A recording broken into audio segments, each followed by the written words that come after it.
साथीहरु विदेशमा नेपाली सिम कसरी प्रयोग गर्ने यो विषयमा यो भिडियो केन्द्रित रहेको छ। यदि हजुर विदेशमा हुनुहुन्छ भने कतिपय अवस्थामा हजुरलाई नेपालको सिम प्रयोग गर्ने अवस्था सिर्जना हुन सक्छ।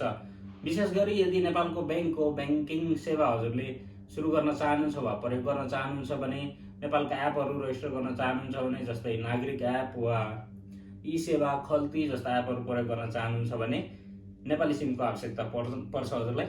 र यदि हजुरसँग विदेशमा सँगै हजुरले नेपालको सिम लानु भएको छ भने र त्यसको यदि म्याद सकिएको छैन, ब्लक भएको छैन भने हजुरले सजिलैसँग विदेशमा प्रयोग गर्न सक्नुहुन्छ। मैले यहाँ अहिले प्रयोग गरिरहेको सिमले कल गर्न मिल्दैन, तर ओटिपीहरु मेसेजहरु सहजै मैले रिसिभ गर्ने गर्छु। मेरो एनसेलको सिम रहेको छ त्यसमा। त्यसैगरी हजुरले आफ्नो सिममा पनि यो सेवा लिन सक्नुहुन्छ। त्यसको लागि हजुरले मोबाइलमा आफ्नो रोमिङ सेवालाई उपयोग गर्नुपर्ने हुन्छ, सुरु गर्नुपर्ने हुन्छ। र यदि हजुरको सिममा रोमिङ सेवा उपलब्ध छैन भने हजुरले कस्टमर केयरमा कल गरेर एनसेल वा नमस्ते जसको सिम छ रोमिङ सेवा हजुरको नम्बरमा सुचारू गर्न भन्नुभयो भने पनि सुचारू गरिदिन्छन्। त्यसपछि हजुरले प्रयोग गर्न सक्नुहुन्छ। र साथीहरु सबै देशमा यो रोमिङको सुविधा उपलब्ध नहुन सक्छ। जस्तो नमस्ते एनसेलले कुन देशमा रोमिङ सेवा उपलब्ध गराउँछ त्यसको लिस्ट मैले हजुरलाई कम्प्युटरको स्क्रिनमा देखाउँछु। र साथै मोबाइलमा यो सिम राखेर एनसेलको सिम हो, यसको मैले एसएसडी कोड प्रयोग गरेर पनि हजुरलाई देखाउँछु। अगाडि बढ्नु अगाडि एक लाइक गर्नु होला, 100 लाइकको टार्गेट छ। र साथै मेरो च्यानललाई सब्स्क्राइब गर्न पनि नबिर्सनु होला। वेबसाइटमा रहेको एनसेलको आधिकारिक वेब पेजमा हजुरको रोमिङको बारेमा केही जानकारी दिएको छ। यहाँनिर हजुरले स्क्रिनमा देखिरहनु भएको छ भोइस एसएमएस एन्ड डाटा प्याकेजहरु हजुरले रोमिङबाट चलाउन सक्नुहुन्छ। यसको लागि शुल्क महँगो लाग्न सक्छ। हजुरले आफ्नो ब्यालेन्स रोमिङमा रहँदा *0101# टाइप गरेर हेर्न सक्नुहुन्छ। र यहाँनिर पीडीएफ उपलब्ध गराएको छ। यो पीडीएफमा कुन देशमा रोमिङ उपलब्ध छ र कुन देशमा रोमिङबाट कल गर्दा एसएमएस गर्दा कति पैसा काट्छ भनेर लेखेको छ। त्यो सब हामीलाई चाहिएन। 100 समथिङ देश रहेको छ।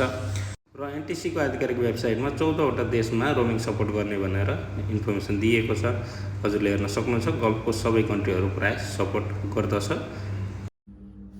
सिमलाई आफ्नो मोबाइलमा इन्सर्ट गर्नु होला।